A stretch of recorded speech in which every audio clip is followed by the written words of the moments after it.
Right. ఈరోజు మనం ధ్యానం చేయటువంటి వాక్య అంశం ఏంటంటే సంఘము ఎందుకు దేవుణ్ణి ఆరాధించాలి. నాతో పాటు చెప్పండి, సంఘము. గట్టిగా చెప్పండి, సంఘము దేవుణ్ణి ఎందుకు ఆరాధించాలి. మరొకసారి చెప్పండి, సంఘము దేవుణ్ణి ఎందుకు ఆరాధించాలి. సంఘము అంటే ఎవరు? సంఘం అంటే ఎవరు? చర్చ్ బిల్డింగా? మంచి సుందరమైన చర్చ్ బిల్డింగా సంఘం అంటే ఎవరో మీరే చెప్పాలి. మనము అనొద్దండి, అది నేను అని చెప్పండి. ఇప్పుడు వాక్యాంశం చెప్పండి. Very good. నేను చెప్పండి, నేను దేవుణ్ణి ఎందుకు ఆరాధించాలి. మరొకసారి చెప్పండి, దేవుణ్ణి ఎందుకు ఆరాధించాలి. సంఘముగా మనం అందరం కూడా కుటుంబముగా వ్యక్తిగతముగా నేను దేవుణ్ణి ఎందుకు ఆరాధించాలి అన్నటువంటి కొన్ని అమూల్యమైనటువంటి మాటలు మనం ఈరోజు దేవుని యొక్క వాక్యంలో నుంచి నేర్చుకుందాం. మొట్టమొదటిగా ఆరాధన అంటే ఏంటి? ఇప్పటి వరకు మనం చేసినటువంటి ఈ స్తుతి ఆరాధన ప్రతి మీటింగ్లో కూడా, మా మీటింగ్లో వాక్యానికి ఎంతసేపు ఉంటుందో, ఎంత సమయాన్ని మేము వెచ్చిస్తామో అంత సమయం దేవుని స్తుతించడానికి, దేవుని ఆరాధించడానికి సమయాన్ని మేము వెచ్చిస్తాం. ఎందుకంటే దేవుడు ఈ ఆరాధనకు, సంఘం దేవుణ్ణి ఆరాధించాలా అన్నటువంటి ఈ యొక్క కార్యమునకు బైబిల్లో చాలా ప్రాముఖ్యమైనటువంటి మాటలు ఉంచాడు. ఆరాధన చాలా చాలా బలమైనటువంటి కార్యం. నేను దేవుణ్ణి ఆరాధించాలన్నది దేవుని యొక్క వాంఛ, కోరిక దేవుని యొక్క వాక్యంలో నుంచి మనము చూసుకుంటాం. కాబట్టి ఆరాధన అన్నది మనందరి జీవితాల్లో వ్యక్తిగతంగా ఉండాలి, కుటుంబ పరంగా ఉండాలి, సంఘముగా నేను దేవుణ్ణి ఆరాధించే బిడలంగా ఉండాలి. హల్లెలూయా, హల్లెలూయా. సో ఈరోజు ఆరాధన అన్నటువంటి మాటకు నేను అర్థం మీకు క్లుప్తంగా వివరిస్తాను. డీప్గా వెళ్ళి దీన్ని ధ్యానం చేయడానికి మనకు అంత సమయం లేదు. కానీ ఆరాధన అనేటువంటి మాట ఇంగ్లీష్లో ఏమంటాము? వర్షిప్ అంటాం. తెలుగు బైబిల్లో దాన్ని మనము తర్జుమా చేసినప్పుడు ఇంగ్లీష్ బైబిల్ నుంచో లేదా గ్రీక్ నుంచో హీబ్రూ నుంచో దీన్ని తర్జుమా చేసినప్పుడు తెలుగు తర్జుమాదారులు వర్షిప్ అన్నటువంటి ఒక మాటకు దాదాపు ఒక 5 అర్థాలు, 5 ట్రాన్స్లేటెడ్ వర్డ్స్ని రాశారు, పదాలను రాశారు.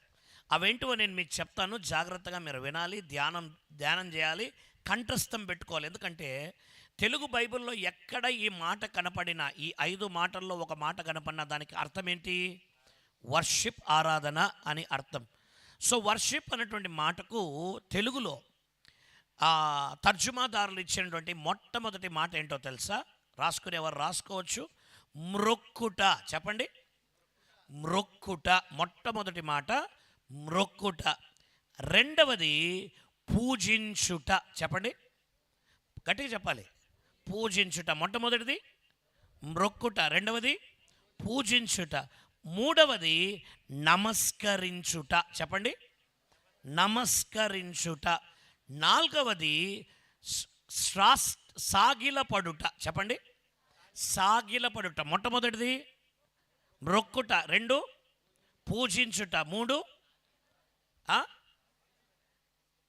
నమస్కరించుట, 4వది సాగిలపడుట, 5వది సేవించుట. చెప్పండి, సేవించుట. సో మ్రొక్కడము కానీ, పూజించడము కానీ, నమస్కరించడము కానీ, సాగిలపడటం కానీ, లేదా సేవించడము కానీ, ఇవన్నీ కూడా ఒకే ఒక పదం ఇంగ్లీష్లో. ఏంటది? వర్షిప్ లేదా ఆరాధన అన్నటువంటి మాట.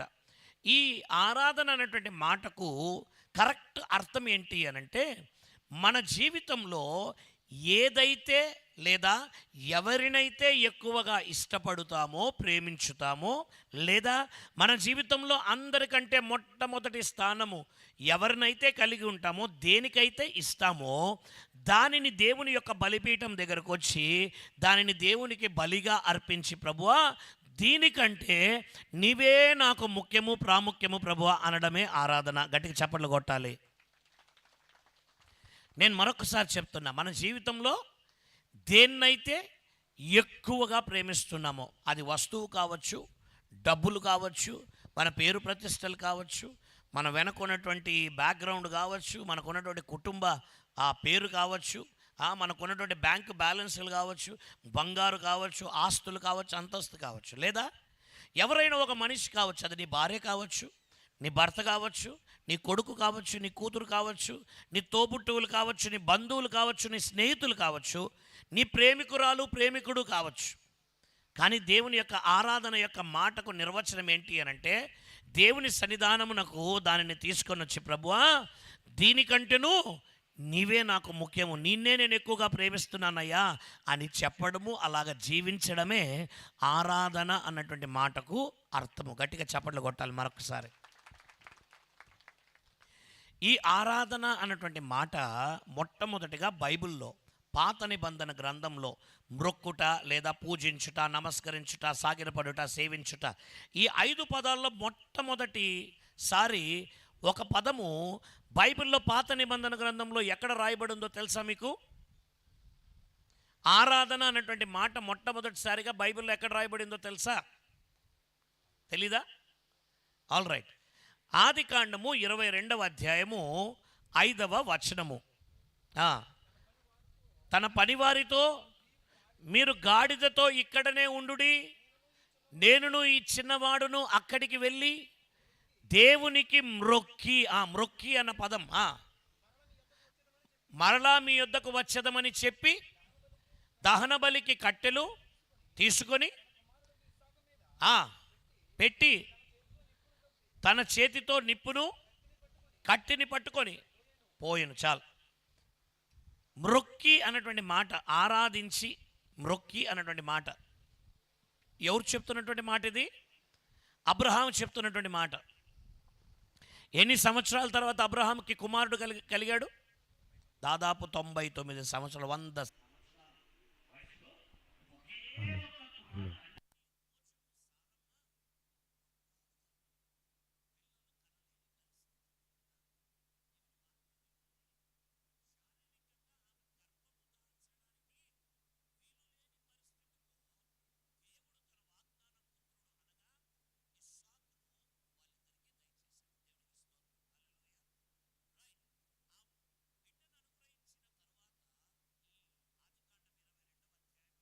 మొదటి వచనం నుంచి మీరు అలాగ చదువుతూ వస్తే, ఇవన్నీ జరిగినప్పుడంట దేవుడు అబ్రహాముని ఏం చేశాడు? పరిశోధించాడు, టెస్ట్ చేశాడు. ఏమని? నీ ఒక్కగానొక్క కుమారుడు అనగా నీవు అత్యధికముగా ప్రేమించే ఇస్సాకును ఏం చేయాలి? నాకు దహన బలిగా అర్పించాలి. అంటే అర్థం ఏంటి? దహన బలిగా అర్పించడం అంటే అర్థం ఏంటి? ఒక మాటలో చెప్పండి. చంపేయాలి. అవునా? అవునా కాదా? దహన బలి అంటే ఏంటి? కాల్చేయడం, కాల్చి చంపేయడం. అవునా? అబ్రహాముని ఏమన్నాడు? అయ్యా నీ కొడుకుని అనగా ఇస్సాకు తీసుకొని వచ్చి నేను చూపించే ఆ దేశం దగ్గరకు వచ్చి, ఆ మొరియా పర్వతం దగ్గర ఒక స్థలంలో ఏం చేయాలి? ఆయన చంపేయాలి, నాకు బలిగా ఇవ్వాలి అని దేవుడు అబ్రహామును పరిశోధించాడు. అబ్రహాము 3 రోజుల పాటు ప్రయాణం చేసి తన కొడుకుని, గాడిదను, తన తోటి పనివారిని తీసుకొని, కట్టెలు అన్నీ తీసుకొని దేవుడు చూపించే ఆ మొరియా దేశానికి, ఆ పర్వతం దగ్గరికి వెళ్ళాడు. వెళ్ళి అక్కడికి 3 రోజుల తర్వాత చేరి తన పరివారితో అంటున్నాడు, అయ్యా మీరు ఇక్కడనే గాడితో ఉండండి, నేను ఈ చిన్నవాడు అక్కడికి వెళ్తాం. అక్కడికి వెళ్ళి ఏం చేసి వస్తాం? దేవునికి ఎందుకు రాశాడు మ్రొక్కి అని? మ్రొక్కి అని రాయకూడదే. ఆయన వచ్చిన పని ఏంటి? బలి ఇవ్వడానికి. అవునా కాదా? బలి అంటే ఏంటి? కుమారుణ్ణి చంపడానికి వచ్చాడు, దేవునికి దహన బలిగా అర్పించ. మరి మ్రొక్కి అని ఎందుకు ఉంది అక్కడ మాట? వాళ్ళు ఆరాధించలేదే. కీబోర్డు కానీ, గిటార్లు కానీ, మైకులు కానీ పట్టుకొని దేవుని స్తుతించలేదే. అందుకు రాలేదే అబ్రహాము.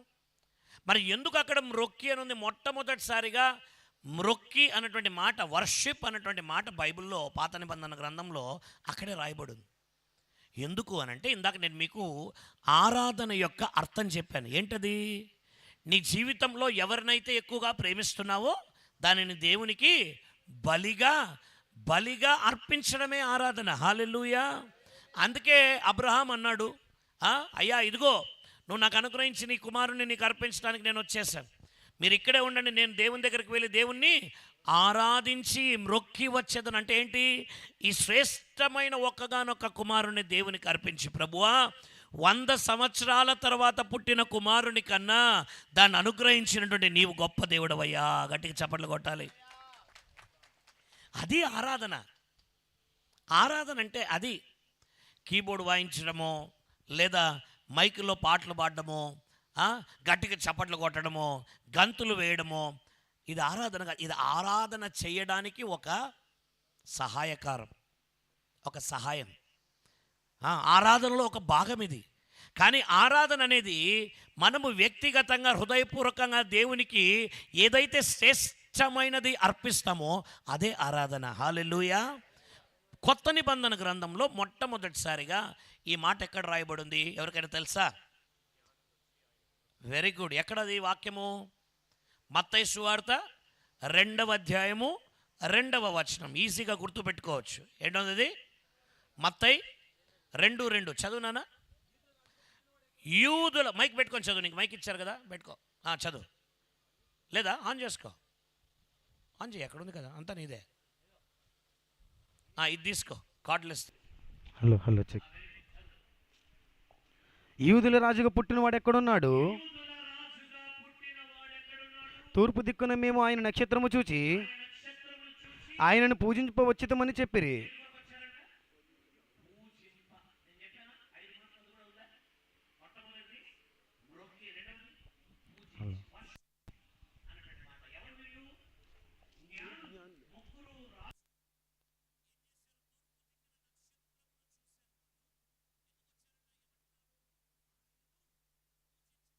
అక్కడ మీరు క్రిస్మస్ డ్రామాల్లో చూసింటారు కదా, జ్ఞానులు ఎక్కడ చూస్తాం మనం మామూలుగా? ఎక్కువగా క్రిస్మస్ సమయంలో డ్రామా స్కిట్ వేస్తున్నప్పుడు ఒక గుంపు గొల్లల గుంపు అయితే ఇంకొక గుంపు జ్ఞానులు. ఎంతమంది జ్ఞానులు?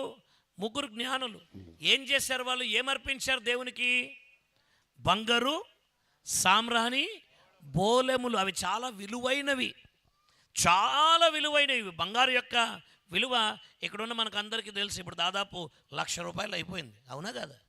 అవునా కాదా? 10 గ్రాములు ఎంత? ₹1,00,000. అమ్మ బాబోయ్. బంగారు సామ్రాణి అంట. సామ్రాణి ఎంత విలువ తెలుసా? ఎంత విలువైందో తెలుసా? నేను మాట్లాడుతున్నది భగవంతునికి భక్తునికి అనుసంధానమైన అంబికా దర్బార్బతి సామ్రాణి గురించి కాదు. అసలైన సామ్రాణి ఒమాన్ అనేటువంటి దేశంలో సలాలా అనే ఒక ఊరు ఉంది. ఏ ఊరు? సలాలా అనే ఒక ఊరు. ఆ ఊరికి దేవుని మహాకృపను బట్టి సేవ చేయడానికి వెళ్ళాం మేము, సువార్తను ప్రకటించడానికి. ఆ ఊరు దేనికి ప్రాముఖ్యమైందో తెలుసా? ఈ సామ్రాణిని పుట్టించేటువంటి ఊరు, అది తయారు చేసే ఊరు. ఆ ఊరు బైబిల్లో కూడా ఉంది, సలాలా నది. షెబా దేశపు రాణి యోబు యొక్క సమాధి అక్కడుంది. యోసేపు అనగా యేసయ్య నాన్నగారు ఉన్నారే, యోసేపు వాళ్ళ నాన్నగారి యొక్క సమాధి, తాతగారి యొక్క సమాధి కూడా అక్కడ ఉంది. ఆ సామ్రాణి ఎంత విలువైందంటే అది మామూలు జనాలు కొనలేరు, కొనడానికి వాళ్ళకి స్తోమత ఉండదు. అది కొనేదంతా కూడా ఆ పెద్ద పెద్ద ప్యాలెస్ల్లో నివాసం చేసేటువంటి రాజ కుటుంబాలే కొంటారు. అంత సామ్రాణి కొనడానికి ఎంత డబ్బు వెచ్చించాలంటే ఒక కుటుంబము 2 సంవత్సరాలు తిని బతకొచ్చు, మనలాంటి వాళ్ళు, పేదోళ్ళు. అర్థమైందా? అంత విలువైనటువంటి సామ్రాణి. దాన్ని ఏం చేస్తారో తెలుసా? దాని పొడిని అలాగ నిప్పుల్లోకి చల్లినప్పుడు ఏమొస్తుంది? ధూపం వస్తుంది. ఆ ధూపాన్ని ఏం చేస్తారంటే బిల్డింగ్ అంతా కూడా అలాగ చల్లుతారు. ఏమొస్తుంది? మంచి వాసన, సువాసన. సో అటువంటి బంగారు సామ్రాణి బోలములతో దేవుని దగ్గరకు వచ్చి ఏమంటున్నారు వాళ్ళు? దీనికంటే, ఇంత విలువైనటువంటి వస్తువుల కంటే అయ్యా నీవే మాకు ముఖ్యమని ఆయన్ని పూజించడానికి వచ్చారు. గట్టిగా చప్పట్లు కొట్టాలి. అది ఆరాధన అన్నటువంటి మాటకు అర్థం. అంటే ఏంటి? ఇదిగో నాయనా, నా జీవితంలో దీన్ని నేను ఎక్కువగా ప్రేమిస్తున్నా, ఇది నాకు చాలా విలువైనది. మీ జీవితంలో మీరు ఎక్కువగా ప్రేమించేదేంటి? నిజం చెప్పండి. అన్నిటికంటే ఎక్కువగా ఇష్టపడేదేంటి? చెప్పాలి, నోరు తెరిచి మాట్లాడాలి మీరు. డబ్బులు, వెరీ గుడ్, కరెక్ట్గా చెప్పాడు తమ్ముడు. ఇంకా అమ్మ, పిల్లలు, ఇంకా చెప్పండి. మీకు అర్థమవుతుందని నేను అడిగే ప్రశ్న. చెప్పండి, సిగ్గుపడుతున్నారా మొహమాట పడుతున్నారా చెప్పడానికి? 1,00,000 రూపాయలు అయిపోయింది. బంగారం ఇష్టం లేదా మీకు? బంగారం ఇష్టం లేదనే వాళ్ళు ఈడ పెట్టిపోవాలి ఈరోజు, ఇంటికి పోయే లోపల మీ బంగారం అంతా చెప్తున్నా. ఇంకా ఇంకా దేన్ని ఎక్కువగా ప్రేమిస్తారు మీరు? ఇళ్ళను, ఇల్లు కట్టుకోవాలి. అయ్యగారు మంచి ఇల్లు కట్టుకున్నారు సంవత్సరం క్రితం. Very good. ఇంకా వెరీ గుడ్. ఎవరు చెప్పారన్నమాట? ఆయమ్మ చెప్పిందా? ఆయమ్మకు ఒకసారి గట్టిగా చప్పట్లు కొట్టాలి, చప్పట్లు కొట్టాలి. మనం అన్నిటికంటే ఎక్కువగా ప్రేమించేది దేన్ని? ఇప్పుడు చెప్పండి, నీవు నేను నిజమైనటువంటి ఆరాధికులముగా దేవుని ఎదుట నిలబడాలి అని అంటే నీవు నేనేం చేయాలి చెప్పాలి మీరే. ఈ మాటను బట్టి మనకందరికీ ప్రాణం ఇష్టం కదా. నాకు ప్రాణం ఇష్టం లేదండి, నా ప్రాణం అంటే నాకు తీపే లేదు అనేవాళ్ళు ఎవరైనా ఉన్నారు ఇక్కడ? ఎవ్వరు లేరు. మనం కష్టపడేది ఎందుకు? బ్రతకడానికి, అవునా కాదా? ఇల్లు కట్టుకునేది ఎందుకు? బ్రతకడానికి. బంగారం ఎందుకు కొంటాము? సోకులు చేసుకోవడానికి, చూపించడానికి, అవునా కాదా? సో ఇప్పుడు చెప్పండి, నీవు నేను నిజంగా ఆరాధికులం ఎప్పుడవుతాం? నిజమైనటువంటి ఆరాధికులంగా ఎప్పుడు మార్చబడతాం చెప్పండి? గట్టిగా చెప్పు నాన్న, మైక్ తీసుకో, చెప్పు, విను, నేను వింటా, చెప్పు. ప్రాణాన్ని ద్వేషించినప్పుడు. ప్రాణాన్ని ద్వేషించినప్పుడా? ప్రాణాన్ని ద్వేషించినప్పుడు కాదు. అది వెరీ గుడ్. ఎంత బాగా చెప్పారు. పాస్టర్ గారికి చప్పట్లు కొట్టండి ఒకసారి. ఈ ప్రాణాన్ని, ఇదిగో నీ ప్రాణాన్ని, నీ జీవితాన్ని దేవుని బలిపీఠం దగ్గరికి తీసుకొని వచ్చి, అయ్యా నువ్వు భిక్షంగా ఇచ్చినటువంటి ఈ ప్రాణము కన్నా ఆ ప్రాణదాతవైన నీవే నాకు ఎక్కువయ్యా అని ఆయన సేవించడం, ఆరాధించడమే ఆరాధన. చప్పట్లు కొట్టాలి. ఎక్కడుందన్నమాట? రోమీలకు రాసిన పత్రిక 12వ అధ్యాయము 1వ వచనం చదవండి ఒకసారి. కాబట్టి సహోదరులారా, పరిశుద్ధమును దేవునికి అనుకూలమునైన సజీవ యాగముగా దేన్ని సమర్పించుకోవాలి? మీ శరీరములను ఆయనకు సమర్పించుకొనుడని దేవుని వాత్సల్యము చొప్పున మిమ్ములను బతిమాలు కొనుచున్నాను. దీని తర్వాత వచ్చే లైను అందరు అండర్లైన్ చేసుకోవాలి. ఏంటది? ఇట్టి సేవ. లాస్ట్ పదం చెప్పాను 5 పదాల్లో. ఏంటది? సేవించి అని చెప్పాను. ఏంటది? సేవించి. ఇట్టి సేవ మీకు యుక్తమై ఉన్నది. హల్లెలూయా, హల్లెలూయా. నీవు నేను నిజమైన ఆరాధికుడిగా, ఆరాధికురాలిగా మారాలి అనంటే మన జీవితములను, మన ప్రాణములను, మన దేహములను, మన శరీరములను, మన ప్రాణాత్మ దేహములను సజీవ యాగముగా ఎవరికి సమర్పించుకోవాలి? దేవునికి సమర్పించుకోవాలి. అది నిజమైనటువంటి ఆరాధన. గట్టిగా చప్పట్లు కొట్టాలి. నీవు నేను మనల్ని మనము సమర్పించుకోకుండా ఆరాధన చేయడానికి వీలు లేదు. మన ప్రాణములను, మన దేహములను దేన్నైతే ఎక్కువగా ప్రేమిస్తున్నామో దాన్ని ఏం చేయాలి? మొట్టమొదటిగా దేవునికి ఎలాగా? పరిశుద్ధమును ఆ దేవునికి అనుకూలమునైనా, ఎట్లా పడితే అట్లా కాదు, పరిశుద్ధమైనటువంటి ఈ హృదయంతో దేవుని దగ్గరకు వచ్చి, ప్రభువా ఇదిగో నా జీవితాన్ని నీకు సమర్పించుకుంటున్నానయ్యా, నా సమస్తము నీకు సమర్పించుకుంటున్నాను తండ్రి, ఈ ప్రాణము పోగొట్టుకోవడానికి కూడా నేను సిద్ధంగా ఉన్నానయ్యా నీ కొరకు అని చెప్పడమే ఆరాధన. అలాగ జీవించడమే ఆరాధన. హల్లెలూయా. ఇప్పుడు ఈ విధంగా ఎందుకు నీవు నేను దేవుణ్ణి ఆరాధించాలి, సంగమ ఎందుకు ఈ విధంగా నీవు నేను దేవునికి సమర్పించుకోవాలి అన్న మాటలు నేను మీకు చెప్తాను. ఒకసారి బైబిల్ తెరవండి. 2వ రాజుల గ్రంథము 17వ అధ్యాయము 38, 39వ వచనము. 2వ రాజుల నేను మీతో చేసిన నిబంధనను, నేను మీతో చేసిన నిబంధనను మరువకయు ఇతర దేవతలను పూజింపకయు ఉండవలెను. చాలు. ఈ మైక్ కొంచెం సౌండ్ పెట్టండి. దేవుని వాక్యం ఏం చెప్తుందంటే, దేవాతి దేవుడు అంటున్నాడు, జాగ్రత్తగా వినండి, నా వైపు చూడండి. నాయనా, నేను నీతో ఏం చేసుకున్నా? గట్టిగా చెప్పాలి.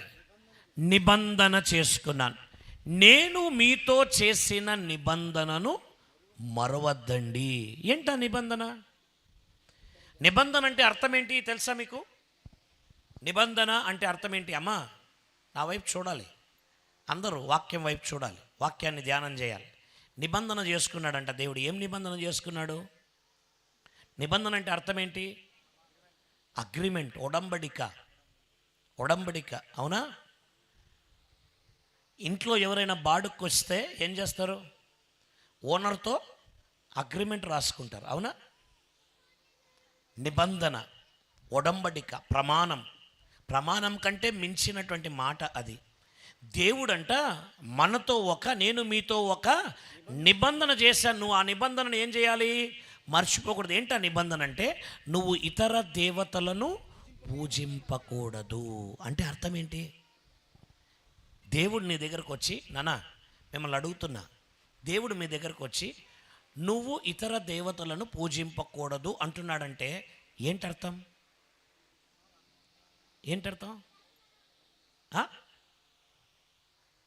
చెప్పాలి. నువ్వు ఇతర దేవతలను పూజింపకూడదు అని దేవాతి దేవుడు నీకు నాకు ఒక నిబంధన ప్రకారం చెప్పాడంటే అర్థం ఏంటి?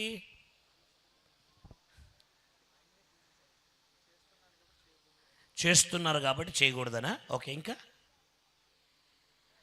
నువ్వు ఇంకొకరిని ఆరాధించకూడదు అంటున్నాడబ్బా దేవుడు.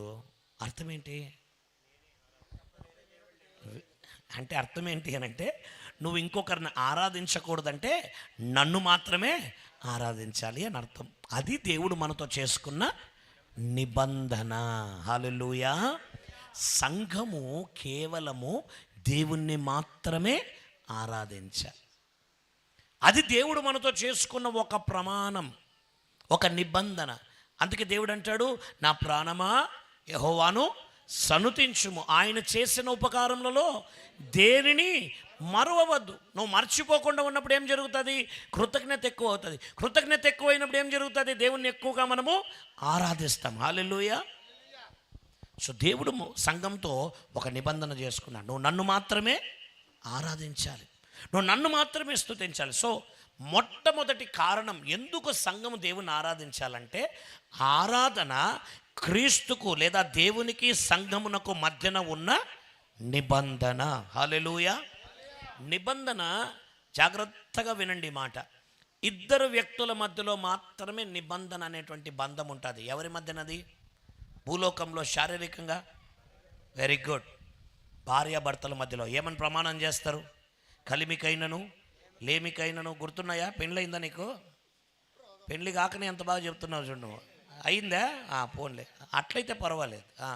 ఇప్పుడు పెళ్ళైతే దాన్ని నువ్వు నిలబెట్టుకుంటున్నావా లేదా చూడాలి. ఏమన్నది? కలిమికైనను లేమికైనను వ్యాధి ఎందును బాధ ఎందును అయిపోయా. లాస్ట్లో ఒక మాట ఉంది, మరణము మనలను ఎడబాపు వరకు నేను నీతో జీవిస్తాను, నీకు తోడుగా ఉంటాను, నాకున్నదంతటినీ నేను నీకు ఇచ్చి నేను నిన్ను సన్మానిస్తాను అన్నటువంటి మాట. ఎవరితో చెప్పే మాటలు ఇవి? భార్యాభర్తలు ఒకరితో ఒకరు చెప్పుకునేటువంటి నిబంధన మాటలు. కానీ ఈ భూలోకంలో ఉన్నటువంటి ఈ భార్యాభర్తల మధ్యలో ఉన్నటువంటి నిబంధన వాళ్ళు చనిపోయిన తర్వాత ఎండ్ అయిపోతుంది. కానీ దేవాతి దేవుడు క్రీస్తుకి సంఘానికి మధ్యలో ఉండేటువంటి ఈ ఆరాధన అన్న నిబంధన ఈ భూలోకంతో సమాప్తమయ్యేది కాదు, అది పరలోకంలో కూడా కొనసాగించేటువంటి నిబంధన. హల్లెలూయా. ఆయన చేత విమోచింపబడినటువంటి సంఘము, ఎత్తబడేటువంటి వధువు సంఘము పరలోకానికి వెళ్ళి కూడా దేవుని ఏం చేస్తుంది? ఆరాధిస్తూనే ఉంటుంది. అక్కడ టైం బౌండ్ ఉండదు, 12:30కు ముగించాలనేది ఉండదు. అక్కడ ఎప్పుడు నిత్యత్వానికి ఏముంటుంది? ఆరాధన, ఆరాధన, ఆరాధన, ఆరాధనే. హల్లెలూయా. అందుకే క్రీస్తుకు మనకు మధ్యన ఉన్నటువంటి నిబంధన, ఆరాధన అన్నటువంటి నిబంధన, అది నిత్యత్వానికి కొనసాగేది. హల్లెలూయా. దేవునికి స్తోత్రం. సో మొట్టమొదటి మాట, ఎందుకు నేను దేవుని ఆరాధించాలి అంటే, ఆరాధన దేవునికి మనకు మధ్యన ఉన్న నిబంధన. రెండవ మాట, ఎందుకు నీవు నేను దేవుని ఆరాధించాలి? చదవండి ఒకసారి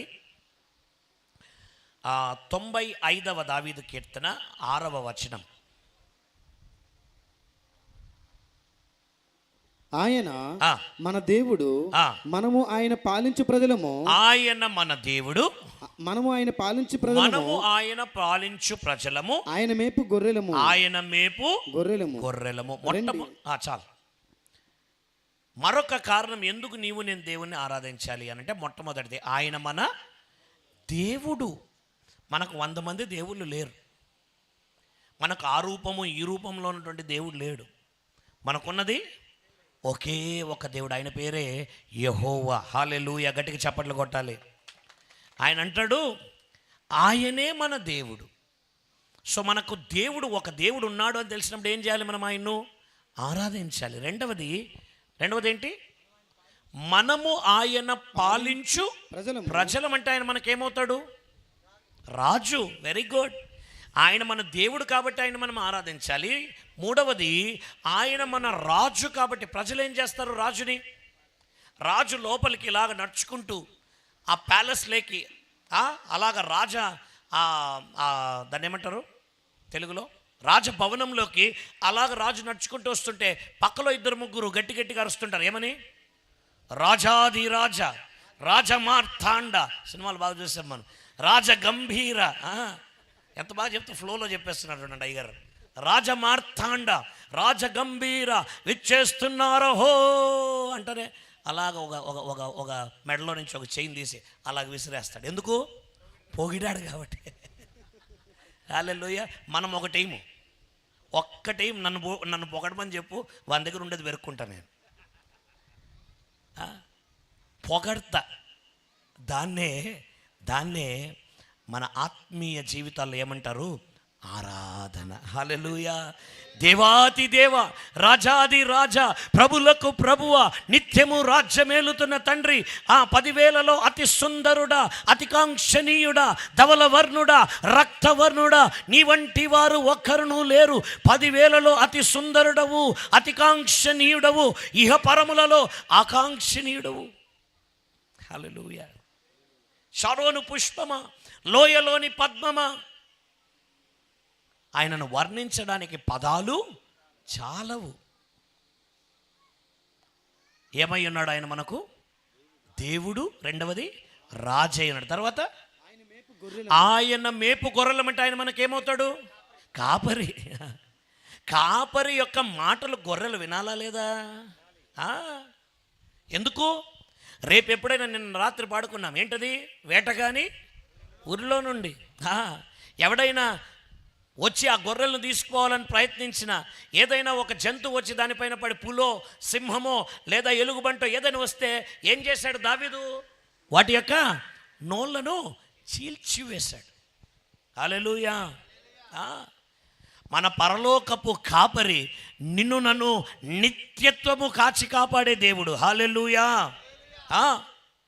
ఏం చేయాలి? ఆయన్ను మనము ఆరాధించాలి. సో మొట్టమొదటి కారణం ఎందుకు దేవుని ఆరాధించాలి? ఆరాధన అన్నది క్రీస్తుకు మనకు మధ్యన ఉన్న నిబంధన. రెండవది ఆయన మన దేవుడు కాబట్టి. మూడవది ఆయన మన రాజు కాబట్టి. నాలుగవది ఆయన మన కాపరి కాబట్టి. ఇప్పుడు 100వ కీర్తన 2వ వచనం నుంచి చదవండి. 100వ కీర్తన.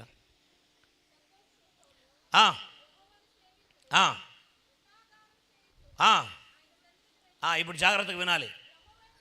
యెహోవాయే దేవుడని తెలుసుకొనుడి, ఆయనే మనలను పుట్టించాడు. అంటే ఆయన మనకేమవుతాడు? చెప్పాలి కరెక్ట్గా. ఆయన మనలను పుట్టించాడు అంటే సృష్టికర్త. ఈ లోకంలో నిన్ను నన్ను సృష్టించింది ఎవరు? దేవాతి దేవుడు. మనం ఎప్పుడైనా నీ గురించి చెప్పాయా అంటే ఏమంటాం? మనము మన తల్లిదండ్రుల గురించి చెప్తాం. కానీ వాళ్ళని పుట్టించింది ఎవరు? వాళ్ళ తాతల్ని పుట్టించింది, తాతల్ని. ఆ మొట్టమొదటి మానవుని పుట్టించింది ఎవరు? దేవాతి దేవుడు. ఆయన మన సృష్టికర్త. ఆ తర్వాతమ్మా,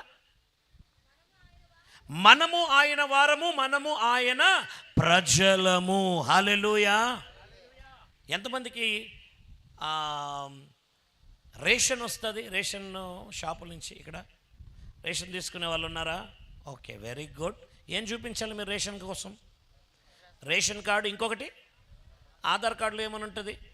ఏం రాసి ఉంటుంది నీ గురించి? నీ పేరు, మీ నాన్న పేరు, అడ్రస్సు, నీ డేట్ ఆఫ్ బర్త్ రాసి ఉంటుంది, అవునా? ఆ ఆధార్ కార్డు, ఓకే, ఈ మాట ఉదాహరణకు చెప్తున్నా. నువ్వు చనిపోయిన తర్వాత ఎవరైనా వాడడానికి ఉందా? ఇంకొకరు ఉపయోగించుకోవడానికి ఉందా? ఏం చేస్తారు? జాబితాలో నుంచి నీ పేరును కొట్టివేస్తారు, అవునా? ఎప్పుడు? చనిపోయిన తర్వాత. కానీ అది ఈ లోకంలో నీకు నాకు ఈ లోకం ఇచ్చినటువంటి గుర్తింపు. ఇప్పుడు ఇక్కడి నుంచి నేను ట్రైన్లో ఎక్కడైనా ప్రయాణం చేయాలంటే ఏం చూపించాలి? ఆధార్ కార్డు చూపించాలి. ఫ్లైట్లో ప్రయాణం చేయాలంటే పాస్పోర్ట్ చూపించాలి. ఇంకొక దేశానికి వెళ్ళాలంటే వీసా చూపించాలి, అవునా? మళ్ళీ నేను చనిపోయిన తర్వాత నా వీసా కానీ నా పాస్పోర్ట్ కానీ ఎవరైనా ఉపయోగించడానికి ఉందా? లేదు. ఇది లోకంలో నీకు నాకు ఉన్నటువంటి తాత్కాలికమైన గుర్తింపు. కానీ దేవునికి స్తోత్రం, దేవుని వాక్యం చెప్తుంది, మనము ఆయన వారము, మనము ఆయన ప్రజలము. అంటే మన గుర్తింపు ఏంటి? నేను దేవుని బిడ్డ. నా అడ్రస్ ఏంటి? భూలోకం కాదు, పరలోకము. హల్లెలూయా. పరలోకంలో ఉన్నటువంటి గుర్తింపు, అక్కడ ఉన్నటువంటి ఆ కార్డు, ఆ యొక్క ఐడెంటిటీ కార్డు నీకు నాకు చనిపోయేంత వరకు కాదు, చనిపోయిన తర్వాత కూడా అది నీకు నాకు గుర్తింపునిస్తుంది. హల్లెలూయా. అందుకని దేవుణ్ణి మనం ఏం చేయాలి? ఆరాధించాలి. ఇవన్నీ అడుగుతాను నేను, మళ్ళీ రాసుకోండి, గుర్తుపెట్టుకోండి. మరొక మాట, ఎందుకు నేను దేవుణ్ణి ఆరాధించాలి? నిర్గమకాండము 20వ అధ్యాయము 1వ వచనం నుంచి చదవాలి. దేవుడు ఈ ఆజ్ఞలను వివరించి చెప్పెను, నీ దేవుడైన యెహోవాను నేను దాసుల గృహమైన ఐగుప్తు దేశంలో నుండి నిన్ను వెలుపలికి రప్పించితిని. చాలు, అక్కడే ఉండండి. ఏమంట? దేవుడు ఏమంటున్నాడు? నీ దేవుడనైన యెహోవాను నేనే నిన్నేం చేశాను? దాసుల గృహమైన ఐగుప్తు నుండి వెలుపలికి రప్పించి. దాసుల గృహమైన ఐగుప్తు అనగానే ఏం గుర్తుకొస్తుంది మీకు? ఏం? వెరీ గుడ్, బానిసత్వం. దేవుని యొక్క ప్రజలంట ఐగుప్తులో ఎలాగున్నారు? బానిసలుగా ఉన్నారు, చైన్లు వేయబడ్డారు, కష్టపడి పని చేస్తున్నారు. కానీ దేవునికి స్తోత్రం, దేవుడు తన కృప చేత ఆ బిడ్డలకు ఉన్నటువంటి ఆ బానిసత్వం నుంచి ఏమిచ్చాడు? దేవుడు విడుదలనిచ్చాడు. గట్టికి చప్పట్లు కొట్టాలి. అలాగే నీవు నేను కూడా మన యొక్క పాపపు జీవితాల్లో, మన శాపపు జీవితాల్లో, రోగపు జీవితాల్లో ఏమై ఉన్నాము? బానిసలమై ఉన్నాము. కానీ యేసుక్రీస్తు కార్చినటువంటి రక్తమును బట్టి నీకు నాకు సంపూర్ణమైన విడుదల వచ్చింది. గట్టిగా చప్పట్లు కొట్టాలి. దాన్ని బట్టి నీవు నేను ఏం చేయాలి? దేవుణ్ణి ఆరాధించాలి. మీకు ఒక మంచి ఉదాహరణ చెప్తాను. నా వైపు చూడండి అందరు. అమ్మ, నా వైపు చూడండి. ఎవరైనా ఇక్కడ జైలుకి వెళ్ళారా? జైల్లో పడినవారు? జైల్లో ఉన్నావా? ఓకే. తమ్ముడు ఉన్నాడంట, మళ్ళీ అడుగుతానులే స్టోరీ ఎందుకని. రైట్. ఒకవేళ తమ్ముడు జైల్లో ఉన్నాడు, ఆయన్ని బయటికి రావడానికి చాలా కష్టంగా ఉంది. ఎందుకంటే చాలా పెద్ద శిక్ష పడింది ఆయన పైన, చాలా పెద్ద శిక్ష, కొన్ని సంవత్సరాల శిక్ష పడింది అనుకుందాం. ఎవరో ఒక ముక్కు మొగం తెలియని వ్యక్తి జైల్లోకి నడుచుకుంటూ వచ్చాడు. జాగ్రత్తగా వినండి ఈ మాట. నడుచుకుంటూ వచ్చి, బంధువులు కాదు, అన్న కాదు, వదిన కాదు, ఇంట్లో వాళ్ళు కాదు, తల్లిదండ్రులు కాదు, ఎవరో ముక్కు మొగం తెలియని వ్యక్తి ఒక ఆయన లోపలికి నడుచుకుంటూ వచ్చి ఆ ఇన్స్పెక్టర్ దగ్గర కూర్చొని ఏదో ఒక పేపర్లో రాసి ఆ పేపర్ని ఆయనకు సబ్మిట్ చేసి ఆ జైల్లో ఉన్నటువంటి తమ్ముడిని బయటికి విడిపించి తీసుకొని వచ్చాడు. తమ్ముని యొక్క రియాక్షన్ ఎలాగుంటుంది? బయటికి రాగానే ఏం చేస్తాడు తమ్ముడు? పోనీ సర్లే, మీరు చెప్పేటట్లు లేరు కానీ నేనే ఉన్నా జైల్లో, నన్ను ఎవరో ముక్కు ముఖం తెలియని వ్యక్తి వచ్చి నాకు బెయిలో జామీనో ఇచ్చి బయటికి తీసుకొని వచ్చాడు. నేనేం చేస్తానో తెలుసా? ఏం చేస్తాను? ఆయన కాళ్ళపైన పడి కృతజ్ఞత చెప్తాను. ఎందుకు? నాకు శిక్ష పడకుండా నువ్వు నన్ను బయటికి తీసుకొని వచ్చావు, అవునా? నన్ను చెరసాల్లో నుంచి బయటికి తీసుకొని వచ్చావు, సంఖ్యలన్నింటినీ కూడా విడగొట్టి నన్ను బయటికి తీసుకొని వచ్చావు.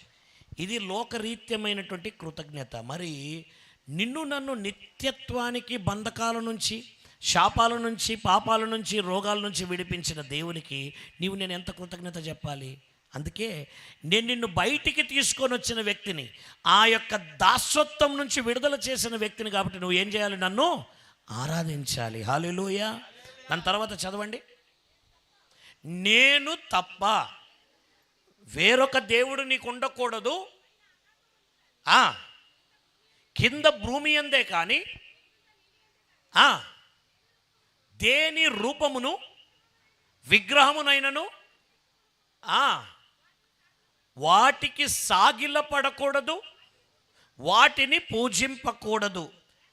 ఏలయనగా నీ దేవుడనైన యెహోవానగు నేను రోషము కలిగిన దేవుడు. గట్టిగా చప్పట్లు కొట్టాలి దేవునికి. హల్లెలూయా. దేవుడు ఏమంటున్నాడు తెలుసా? ఒక రూల్ పెడుతున్నాడు. ఏంటది? పైన ఆకాశం అందే కానీ, భూమి కింద నీళ్ళ ఎందే కానీ ఎక్కడ కూడా ఏ రూపమునైనా నువ్వు చేసుకొనకూడదు, వాటి ముందు సాగిలపడకూడదు, వాటికి మ్రొక్కకూడదు, వాటికి పూజించకూడదు. ఎందుకు? నీ దేవుడనైన యెహోవానగు నేను. ఎవరిపైన రోషం ఉంటుంది చెప్పండి ఒకసారి. ఎవరిపైన రోషం ఉంటుంది? ఎందుకు దేవుడి మాట ఉపయోగించాడు? నేను రోషము కలిగిన దేవుడను అని ఎందుకు అంటున్నాడు ఆయన? చెప్పండి. ఆయన ప్రజలు కాబట్టి. ఇంకా ఎవరిపైన రోషం ఉంటుందబ్బా? చెప్పండి మీరు.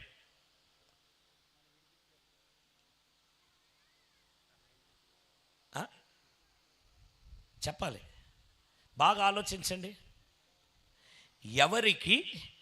ఎవరిపైన రోషం పుడుతుంది? నేను చెప్పనా? మీరు 12 గంటలకే నిద్రావస్థలో ఉన్నారు, 2-3 తూగుతున్నారు. నిన్న రాత్రి కూడా నిద్రపోయారు, ఇప్పుడు నిద్రపోయారు మీరు. జాగ్రత్తగా వినండి. రోషము ఎవరిపైన ఉంటుందో తెలుసా? ఎవరైతే ఒక వ్యక్తిని ఎక్కువగా ప్రేమిస్తారో ఆ వ్యక్తి తనను తక్కువగా ప్రేమిస్తే ఏమొస్తుంది? ఆ రోషం వస్తుంది. పైనైతే అత్యధికమైనటువంటి ప్రేమ ఉంటుందో వారిపైన స్వార్థము, రోషము, నువ్వు నా వ్యక్తివి, నువ్వు నన్ను మాత్రమే ప్రేమించాలి అన్నటువంటి స్వార్థం పుడుతుంది. ఎవరికి? ఆ వ్యక్తిని ఎక్కువగా ప్రేమించే వ్యక్తికి. హల్లెలూయా. నిన్ను నన్ను దేవుడు ఈ లోకంలో నన్ను ఎవరూ ప్రేమించనంతగా ప్రేమించాడు. దేవునికి స్తోత్రం. హల్లెలూయా. ఎంతగా ప్రేమించాడో తెలుసా?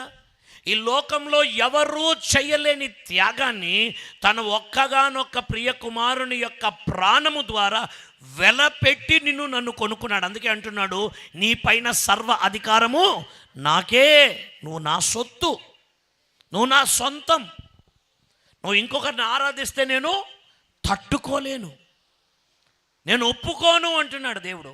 ఆయన రోషం కలిగిన దేవుడు, ఆయన చాయిస్లు ఇచ్చే దేవుడు కాదు. నువ్వు ఇదన్నా చేయి అదన్నా చేయి అనే దేవుడు కాదు. నువ్వు నన్ను మాత్రమే ఆరాధించాలి. ఇది దేవుడిస్తున్న ఆజ్ఞ. ఆరాధన దేవుడిచ్చే ఆజ్ఞ. రెండవది, ఆరాధన దేవుని యొక్క రోషం. నువ్వు ఆయన్ని మాత్రమే ఆరాధించాలి. ఆయన స్వార్థపరుడు. భార్య పైన భర్తకు హక్కు ఉంటుందా? ఇంకెవరికైనా హక్కు ఉంటుందా? చెప్పండి మీరే. చెప్పండి. ఈ మాట అడిగితే కొంచెం ఎబ్బేటుగా ఉంది, కానీ చెప్పండి. ఒక భార్య పైన ఎవరికి హక్కులు ఉంటాయి? ఫస్ట్ హక్కులు గట్టిగా చెప్పండి అమ్మా, మాట్లాడండి తల్లులు. భార్య పైన ఎవరికి హక్కులు ఉంటాయి? మొట్టమొదటిగా ఎవరికి? ఈ సమాజము కానీ, సంఘము కానీ, ఆ ఇంట్లో వాళ్ళు కానీ భర్త తప్ప ఇంకా ఎవరికైనా హక్కులు ఉన్నాయి అన్నా లేదా ప్రయత్నించినా ఒప్పుకోరు. ఎందుకు? వారి మధ్యన ఏముంది? నిబంధన ఉంది. రోడ్లో అలాగ మార్కెట్లో భార్యాభర్త పోతున్నారు, కొత్తగా పెళ్ళైన వాళ్ళైనా కొంచెం వయసు కలిగిన వాళ్ళైనా. భార్య అలాగ పోతుంటే ఇంకొక మొగాడు అలాగొచ్చి అలాగని వెళ్ళాడు అనుకో, మొగుడు ఏం చేస్తాడు? రోషం కలిగినోడైతే చంపి బారేస్తాడు. అవునా కదా? ఎందుకు? నా భార్యను తాకాడు. రోషం. ఈరోజు దేవుడు నన్ను ఎంతగా ప్రేమిస్తున్నాడో తెలుసా? నువ్వు ఆయన స్థానంలో ఎవరిని కలిగి ఉన్నా కూడా ఆయన ఒప్పుకోడు. ఎందుకు? రోషము కలిగిన దేవుడు కాబట్టి. మరొక మాట, యెషయా గ్రంథము 14వ అధ్యాయం 12 నుండి 14 చదవండి. యెషయా 14:12 నుండి. తేజో నక్షత్రమా, తేజో నక్షత్రమా, వేకువ చుక్క, వేకువ చుక్క, నీ వెట్లు ఆకాశము నుండి పడితివి, జనములను పడగొట్టిన నీవు నేలమట్టు వరకు ఎట్లు నరకబడితివి. నేను ఆకాశమునకు ఎక్కిపోదును, దేవుని నక్షత్రములకు పైగా నా సింహాసనమును హెచ్చింతును, ఉత్తర దిక్కునున్న సభాపర్వతం మీద కూర్చుందును, మేఘమండముల మీదకి ఎక్కుదును, మహోన్నతునితో నన్ను సమానునిగా చేసుకుందును, మహోన్నతునితో నన్ను సమానునిగా చేసుకుందునని అని నీవు మనసులో అనుకుంటివి కదా. చాలు. ఎవరు గురించిన మాటలు ఇవి? ఎవరు? లూసిఫర్. ఎవరైనా లూసిఫర్ మొట్టమొదటి ఆరాధన చేసేటువంటి వ్యక్తి. ఎక్కడ ఆరాధన చేసేవాడు ఆయన? దేవుని సన్నిధిలో. ఆయన వెనకలు ఎవరుండేవారు? దేవదూతలు, కెరూబులు, సెరూబులు ఉండేవారు. ఆరాధన నాయకుడు ఆయన. కానీ ఆరాధన చేస్తూ ఆయన మనసులో ఒక ఆలోచన వచ్చింది. ఏంటది? మహోన్నతునితో నన్ను నేను సమానునిగా చేసుకోవాలన్న ఆలోచన పుట్టిందంతే. ఏమైపోయింది? దాని తర్వాత వాక్యం చదివితే, నీవు పాతాళమునకు నరకములో ఒక మూలకు త్రోసివేయబడితివి. తర్వాత నిన్ను చూచువారు నిన్ను నిదానించి చూచినట్లు ఇట్లు తలపోదురు. భూమిని కంపింపజేసి రాజ్యములను వణికించిన వాడు ఇతడేనా? లోకమును అడవిగా చేసి దాని పట్టణములను పాడు చేసిన వాడు ఇతడేనా? తాను చెరపెట్టిన వారిని తమ నివాస స్థలమునకు పోనీయని వాడు ఇతడేనా?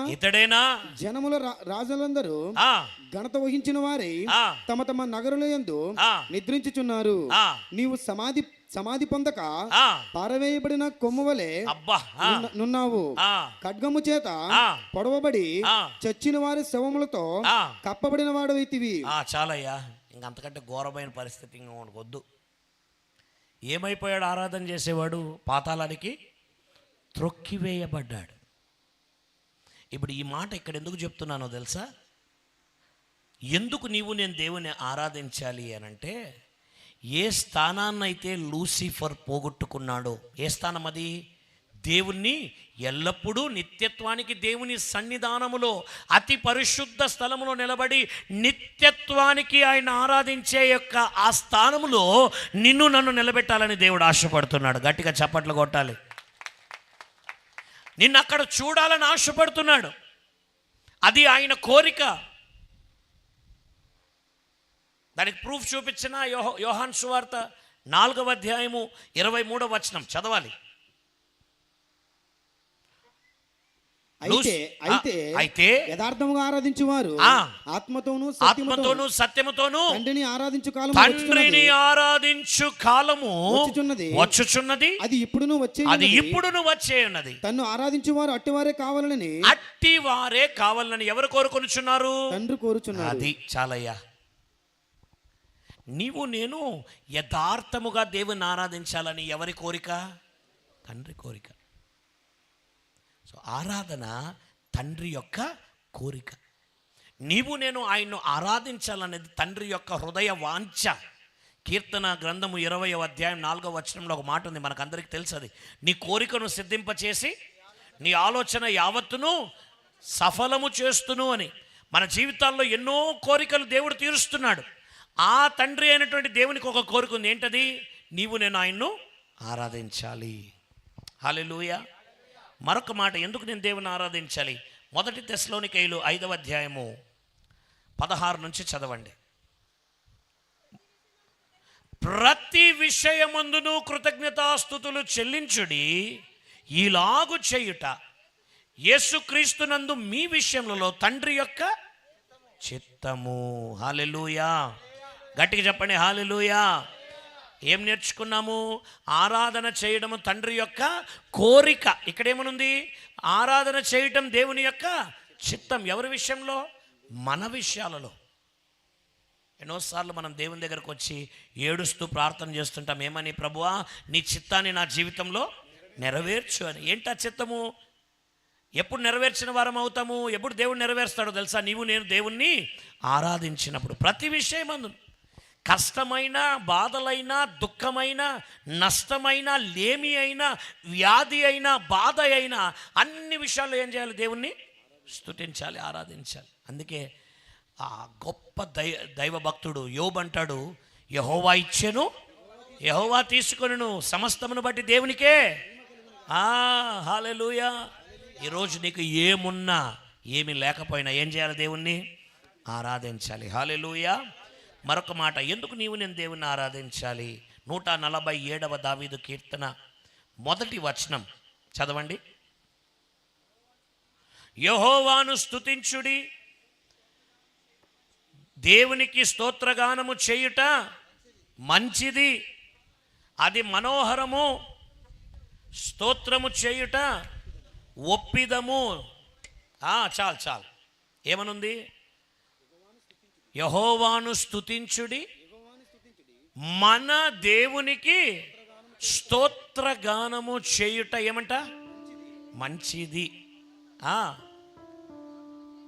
ఎంతమందికి ఈ పాట తెలుసు? దేవునికి స్తోత్రము గానము చేయుటయే మంచిది, మనమందరము స్తుతి గానము చేయుటయే మంచిది. వాక్యమును యాకోబుకు తెలియజేసిన వాడని ఏ జనముకిలాగునా చేసి ఉండలేదని, దేవునికి స్తోత్రము గానము చేయుటే మంచిది. హల్లెలూయా. ఏమంట? స్తోత్రగానము చేయుట మనకు మంచిది. మంచివి కాని కార్యాలు ఎన్నో చేస్తున్నాం మన జీవితంలో, కానీ దేవుని వాక్యం చెప్తుంది నువ్వు నన్ను స్తుతించుట మంచిది. ఇప్పుడు ఎవరైనా ఒక్కరు ఇప్పటి వరకు మనం విన్న ఈ కారణాలు చెప్పగలరా? 1, 2, 3, 4 మీ బుక్ చూసుకొని కూడా చెప్పండి, ఒకవేళ రాసుకొని అంటే. ఎందుకు నీవు నేను దేవుణ్ణి ఆరాధించాలి? మొట్టమొదటిది చెప్పాలి అంటే ఒక్కరు రాసుకోలేదన్నమాట. చూసుకొని చెప్పండి. ఒక్కరు రాసుకున్నట్లయితే చూసుకొని చెప్పండి. మొట్టమొదటిది, ఎందుకు దేవుని నీవు నేను ఆరాధించాలి సంఘంగా? మొట్టమొదటిది అది గట్టిగా చెప్పమ్మా, పర్లేదు, నేను మార్కులు ఏమి వెయ్యనులే, గట్టిగా చెప్పు. అది దేవునికి మనకు మధ్యన ఉన్న నిబంధన, ఉడంబడిక. రెండవది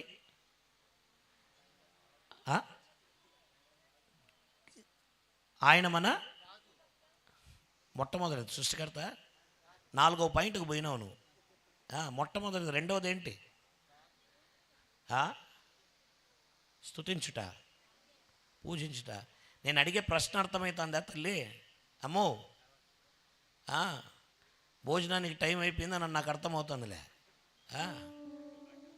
ఎందుకు దేవుణ్ణి స్తుతించాలి? కారణాలు అడుగుతున్నా. మొట్టమొదటిది మనం దేవునితో చేసుకున్న నిబంధన. రెండవది ఆయన మన దేవుడు కాబట్టి. మూడవది ఆయన మన రాజు కాబట్టి. నాలుగవది ఆయన మన కాపరి కాబట్టి. ఐదవది మనము ఆయన వారము కాబట్టి, మనం ఆయన ప్రజలము కాబట్టి. తర్వాత ఆయన మన సృష్టికర్త కాబట్టి. ఆ తర్వాత ఆయన మనలను ఐగుప్తు యొక్క దాసత్వం నుండి బయటికి తీసుకొని వచ్చాడు కాబట్టి. తర్వాత ఎవరైతే లూసిఫర్ ఉన్నాడో ఆయన పోగొట్టుకున్నటువంటి ఆ స్థానాన్ని నీకు నాకు ఇవ్వాలని ఆశపడుతున్నాడు. తర్వాత ఆయన రోషము కలిగిన దేవుడు. నీ పైన నా పైన ఆయనకేముంది? అధికారం ఉంది. ఆయన రోషం కలిగినటువంటి దేవుడు. తర్వాత ఆయన అంటున్నాడు, నువ్వు యథార్థముగా ఆరాధించేది తండ్రి యొక్క కోరిక. తర్వాత తండ్రి యొక్క, దేవుని యొక్క చిత్తమై ఉన్నది. తర్వాత చివరి మాట, ప్రతి విషయమందును ఆయన ఆరాధించాలి. చివరిదిగా ఏంటి? ఇందాక మనం చదువుకున్నాం, ఏంటది? ఆయనను స్తుతించుట మంచిది. హల్లెలూయా. ఇన్ని కారణాలు ఉన్నాయి దేవుని స్తుతించడానికి. వీటిలో కనీసం ఒకటన్నా, రెండన్నా, మూడన్నా మీ జీవితంలో ఖచ్చితంగా దేవుడు చేస్తుంటాడు. అన్నీ ఆయనే అయి ఉన్నాడు మన జీవితంలో. మనల్ని ఐగుప్తు నుంచి విడిపించాడు, మన పాపం నుంచి విడిపించాడు, మన కాపరి, మన విమోచకుడు ఆయన. మన దేవుడు, మనల్ని సృష్టించిన దేవుడు, మన తల్లి యొక్క గర్భమందు రూపింపబడక మునిపే మనల్ని ఎరిగిన దేవుడు, జగత్పునాదులు వేయబడక మునిపే నన్ను ఏర్పరచుకున్న దేవుడు. హల్లెలూయా. అందరూ లేచి నిలబడదాం. ఈ కారణాలను బట్టి దేవుని స్తుతిస్తాం, దేవుని ఆరాధిస్తాం. హల్లెలూయా. Thank you father. డి నాన్న 4/4 ఫోక్, డి 4/4 ఫోక్ మేజర్. నిన్ను నమ్మినట్లు నేను వేరే ఎవరిని నమ్మలేదయ్యా. నీకు నాకు మధ్య దూరం తొలగించావు వదిలుండలేక.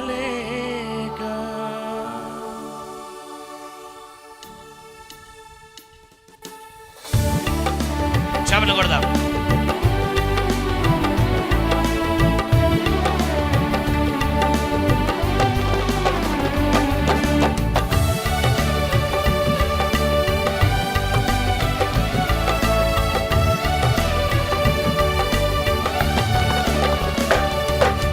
నిన్ను నమ్మినట్లు నేను వేరే ఎవరిని నమ్మలేదయ్యా.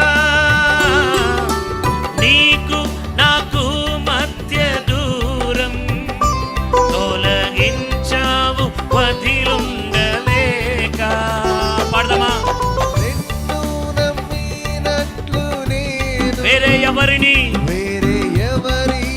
నమ్మలేదయ్యా. నీకు నాకు మధ్య దూరం తొలగించావు వదిలుండలేక.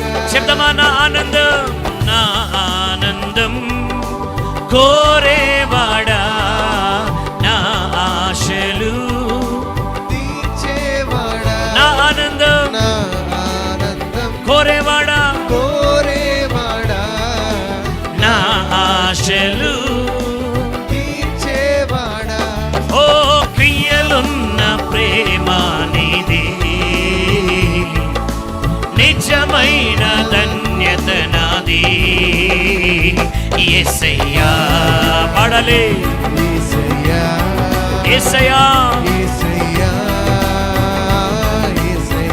ఓ యేసయ్యా యేసయ్యా యేసయ్యా యేసయ్యా. ఆరాధించే వేళలందు నీ హస్తములు తాకాయి నన్ను. పశ్చాత్తాపము కలిగే నాలో నేను పాపినని గ్రహించగా. శబ్దమా? ఆరాధించే వేళలందు నీ హస్తములు తాకాయి నన్ను.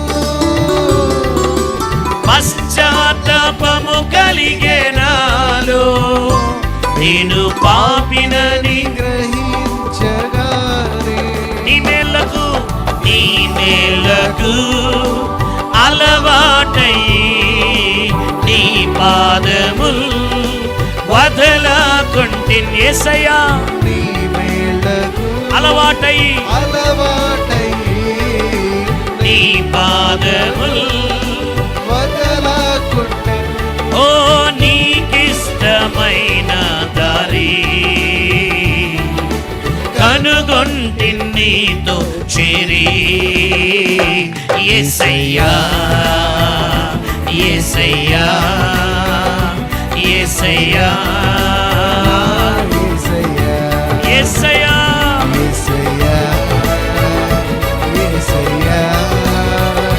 యేసయ్యా యేసయ్యా. మేలు చేయక నీవు ఉండలేవ ఆరాధించక మేము ఉండలేమయ్యా, ఓ మేలు చేయక నీవు ఉండలేమయ్యా, ఆరాధించక మేము. మేము రెండు చేతులు పైకెత్తి యేసయ్యా యేసయ్యా యేసయ్యా యేసయ్యా యేసయ్యా యేసయ్యా యేసయ్యా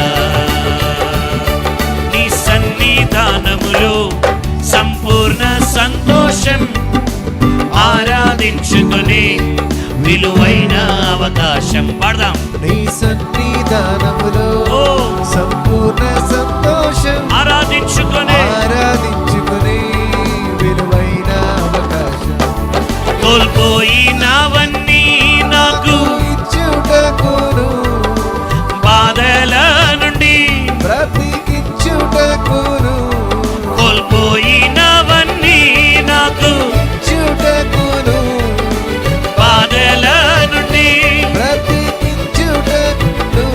ఓ నీవే రాకపోతే నేనేమైపోదును, నీవే రాకపోతే. నేనేమైపోదును. అందుకే నేనుండలేనయ్యా, నే బ్రతుకలేనయ్యా, నేనుండలేనయ్యా, నే ఓ బ్రతుకలేనయ్యా, నీవే లేకుండా నేనుండలేనయ్యా, నీ తోడే లేకుండా, నే బ్రతుకలేనయ్యా, ఓ నీవే నేనుండలేను, తోడే లేకుండా నే బ్రతుకలేనయ్యా. బ్రతుకలేనయ్యా.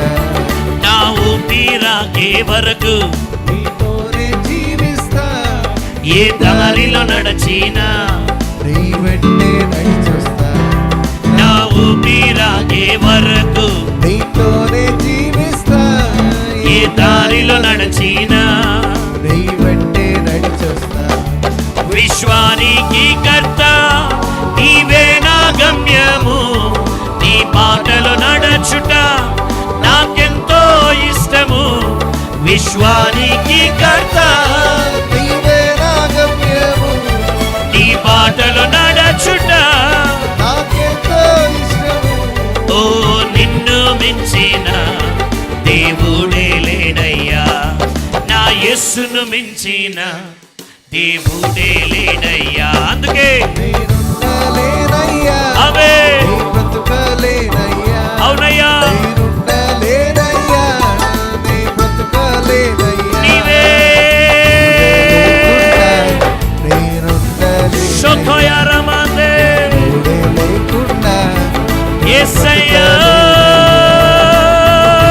లేకుండా నేనుండలేనయ్యా, నీకే స్తోత్రం యేసయ్యా, తోడే లేకుండా నీ బ్రతుకలేనయ్యా. రాజా రాజా నీ సన్నిధిలోనే ఉంటానయ్యా, మనసారా ఆరాధిస్తూ, బ్రతికేస్తానయ్యా, రాజా రాజా నీ సన్నిధిలోనే ఉంటానయ్యా, మనసారా ఆరాధిస్తూ బ్రతికేస్తానయ్యా. యేసయ్యా యేసయ్యా యేసయ్యా యేసయ్యా యేసయ్యా యేసయ్యా, గ్లోరీ యేసయ్యా, యేసయ్యా యేసయ్యా యేసయ్యా యేసయ్యా, యేసయ్యా, రెండు చేతులు పైకెత్తి యేసయ్యా యేసయ్యా, యేసయ్యా యేసయ్యా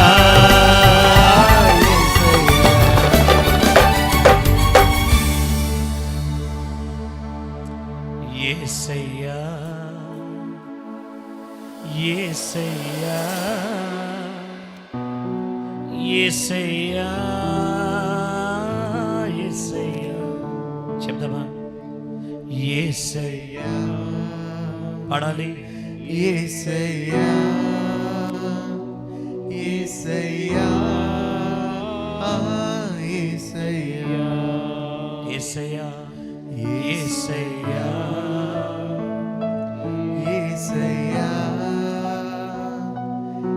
యేసయ్యా యేసయ్యా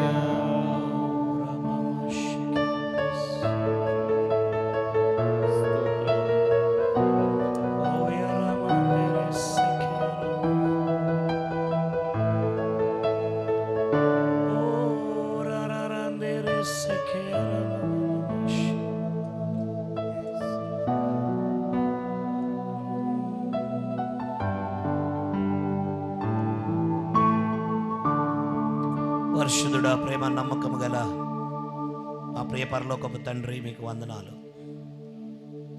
సంఘముగా, వ్యక్తిగతముగా, కుటుంబముగా మేము మిమ్మల్ని ఎందుకు ఆరాధించాలి, ఆరాధన అనగా ఏమిటి అన్నటువంటి అమూల్యమైనటువంటి వాక్యం ఈ మధ్యాహ్న సమయంలో సంఘంగా మేము వినడానికి, ధ్యానించడానికి మీరు మాకు కృపనిచ్చారు. ఎన్నో కారణాలు ఉన్నాయ్యా. మీ రూపంలో మమ్మల్ని మీరు సృష్టించారు, అరచేతిలో చెక్కుకున్నారు, మీ శ్వాసను మాకిచ్చారు, జీవించే ప్రాణులుగా చేశారు. సమస్తమైన లోకరీత్యమైన, వస్తుపరమైన, శారీరకమైన, ఆత్మీయమైన మానసికమైనటువంటి ఆశీర్వాదాలు, దీవెనలు మాకు ప్రతిరోజు మీరు కుమ్మరిస్తున్నారు. అడగకనే మా అక్కర్లు తీర్చే దేవుడు, అడుగు వాటి కంటేను, ఊహించు వాటి కంటేను అత్యధికముగా మీరు మాకు ఇచ్చే దేవుడు, మా గిన్నెలు నిండి పొర్లే అనుభవంలోకి మమ్మల్ని నడిపించే దేవుడు. మీకు వందనాలు. ఏమిచ్చి మీరు రుణము తీర్చుకోగలమయ్యా. మేలు చేయకుండా మీరు ఉండలేరు. మీరు ఆశీర్వాదాలకు తండ్రి, ఆశీర్వాదాలకు కర్త. అయితే ఎన్నోసార్లు మేము మీకు కృతజ్ఞతలు చెల్లించడానికి మర్చిపోయామయ్యా. మమ్మల్ని క్షమించండి. ఈరోజు సంఘముగా మమ్మల్ని మీరు హెచ్చరించినందుకు మీకు స్తోత్రం. మా జీవితాల్లో ఆరాధన మంచిది, అది మీకు యుక్తమై ఉన్నది. అట్టి సేవ మీకు మనోహరము. ఆరాధించుట, స్తుతి చేయుట ఒప్పిదము. అది దేవుని చిత్తము, అది దేవుని కోరిక. అది మా మధ్యన మీ మధ్యన ఉన్నటువంటి నిబంధన. మా పట్ల మీరు రోషము కలిగి ఉన్నారు. మమ్మల్ని సృష్టించిన దేవుడవు మీరు, మా సృష్టికర్త, మా కాపరి, మా రాజు, మమ్మల్ని పరిపాలించే దేవుడవు అని మరొక్కసారి మాకు గుర్తుకు చేసినందుకు మీకు స్తోత్రం. ఐగుప్తు యొక్క దాసత్వము నుండి, బానిసత్వము నుండి మమ్మల్ని బయటికి విమోచించిన దేవుడవయ్యా నీవు. ఎవరు మా జీవితంలో నీలాగా కార్యములు చేయలేదు. మీలా మమ్మల్ని హత్తుకున్నవారు, మీలా మమ్మల్ని ఆదరించేవారు ఎవరూ లేరయ్యా. మా గురించి మీలాగా అక్కర తీసుకునేవారు ఎవరూ లేరు తండ్రి. మా జీవితాంతము మీకు రుణస్థులమై జీవించడానికి, కృతజ్ఞులమై జీవించడానికి సహాయం చేయండి. ఇక్కడున్న ప్రతి బిడ్డ కూడా ఈ వాక్యాన్ని వినువారు మాత్రమే కాకుండా వాక్యానుసారం జీవించడానికి సహాయం చేసి నడిపించమని, నన్ను మా యొక్క టీంని నాయన ఇక నిలబెట్టుకుని వాడుకున్న విధానమును బట్టి మీకు వందనాలు, స్తోత్రాలు చెల్లిస్తూ, స్తుతి ఘనత మహిమ ప్రభావంలో మీకే ఆరోపిస్తూ, యేసయ్య అతి శ్రేష్టమైన నామమున ప్రార్థన చేసి జవాబు పొంది ఉన్నాము పరమ తండ్రి. ఆమేన్, ఆమేన్, ఆమేన్. కూర్చో.